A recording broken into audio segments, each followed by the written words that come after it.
ఒకప్పుడు ఆడపిల్లలు పుడితే భారంగా భావించేవారు. కానీ రాజస్థాన్లోని పిప్లాంత్రి అనే ప్రాంతం అందరికీ కూడా ఆదర్శంగా నిలుస్తోంది. అది ఎలా అంటే వాళ్ళ గ్రామంలో ఒక ఆడపిల్ల పుడితే 111 మొక్కలు నాటుతారు. ఎస్, ఈ ట్రెడిషన్ అనేది 2006 నుంచి ప్రారంభమైంది. శ్యామ్ సుందర్ పలివాల్ అనే ఒక వ్యక్తి తన కుమార్తె జ్ఞాపకార్థం ఈ కార్యక్రమాన్ని ప్రారంభించారు. తర్వాత దాన్ని అందరూ ఫాలో అవుతూ వచ్చారు. ఒక ఆడపిల్ల పుట్టగానే గ్రామస్తులు అందరూ కలిసి 111 చెట్లు నాటుతారు.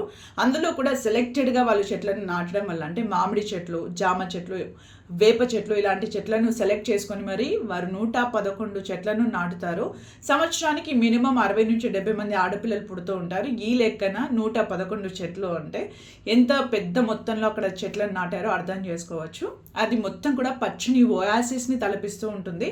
దీంతో అంతర్జాతీయ గుర్తింపు పొందింది. అంతేకాదు ఆ చెట్ల నుంచి వచ్చే ఫలాలు కూడా ఆ అమ్మాయిలకు అందేలా చేస్తూ ఉన్నారు. దీంతో ఈ గ్రామం ఆదర్శంగా నిలుస్తోంది, అందరి దృష్టిని ఆకర్షిస్తోంది.